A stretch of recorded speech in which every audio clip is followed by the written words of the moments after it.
niya yun. Sasagutin ka niya kahit hindi niya sinabi, kahit hindi mo pa sinabi, kasi alam niya nasa puso mo. Hindi mo na kailangang i-post sa Facebook kung ano-anong mga ano-ano dyan. Manahimik tayo. Kung tayo ay nasa kabigatan, kung sinasabi ng banal na espiritu, you post that para dahil ako ay mapurihan sa ipopost mong yan. Yes, Lord, ganyan. Pero kung walang conviction ng banal na espiritu na i-post mo yan, wag mo na i-post. Tahimik, itong na buktot sa loob ng 18 years, wala ngang sinasabi dito. Ano mga sinasabi niya? Wala. Bigla siyang pinagaling ni Panginoong Hesus. Instant. Ang kanyang pagpapagaling, instant. Na alam ni Panginoong Hesus ang kanyang puso, alam ni Panginoong Hesus ang kanyang paghihirap sa loob ng 18 years. At nakita ni Panginoong Hesus, nakita ni Panginoong Hesus, mga kapatid.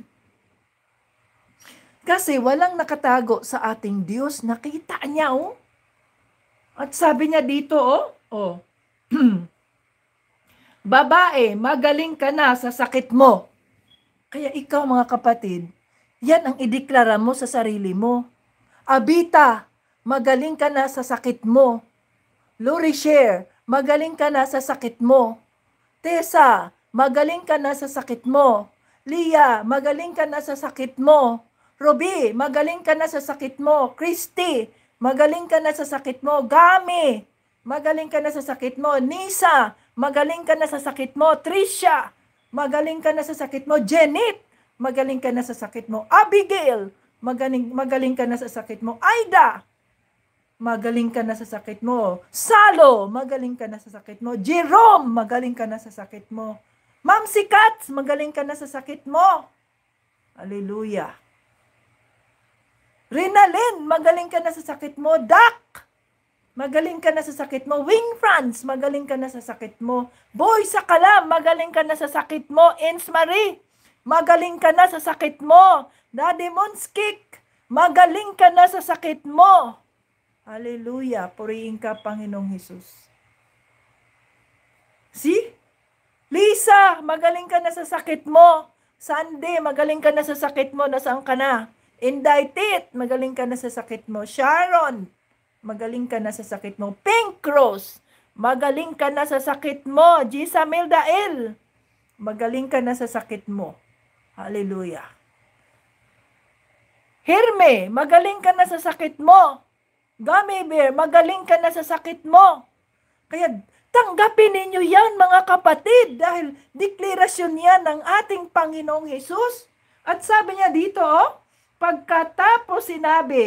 pagkatapos ipinatong niya ang mga kamay niya sa babae at noon din ay naituwid ng babae ang kanyang katawan at nagpuri siya sa Diyos. Tahimik siyang tahimik, Hindi nga niya alam na nandiyan na pala si Panginoong Hesus. Nakita pala siya. Di ba? Tingnan mo dito. Sabi niya, anong sabi diyan? Nakita siya. May isang babae roon. Baluktot ang katawan niya at hindi ito maituwid. Nang makita siya ni Hesus. So nakita siya, mga kapatid. Kaya huwag tayo magdalawang isip sa Panginoon. Kasi balukto tayo Ang nakikita lang natin ay limited. Yung lupa lang ang nakikita natin. Lupa lang. Kasi nga tayo ay pinahirapan ng demonyo. Pinahirapan tayo ng masamang espiritu. Kaya hindi mo nakikita ang lawak ng pagmamahal ng ating Panginoong Diyos Ama sa iyo. Ang lawak ng pagmamahal, ang lawak ng pag-unawa ng Panginoong Hesus sa iyo, sa pamilya mo.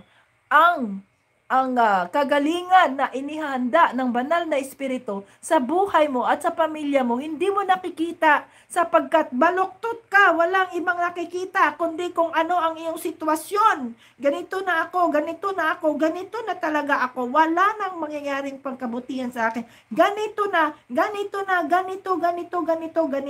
ako. Kaya nga, ganyan ka nga talaga.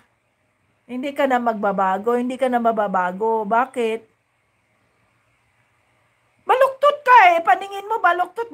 Nasa lupa lang paningin mo Wala ka nakatingin doon kay Jesus. Focus on to Jesus nga, the author and finisher of our faith.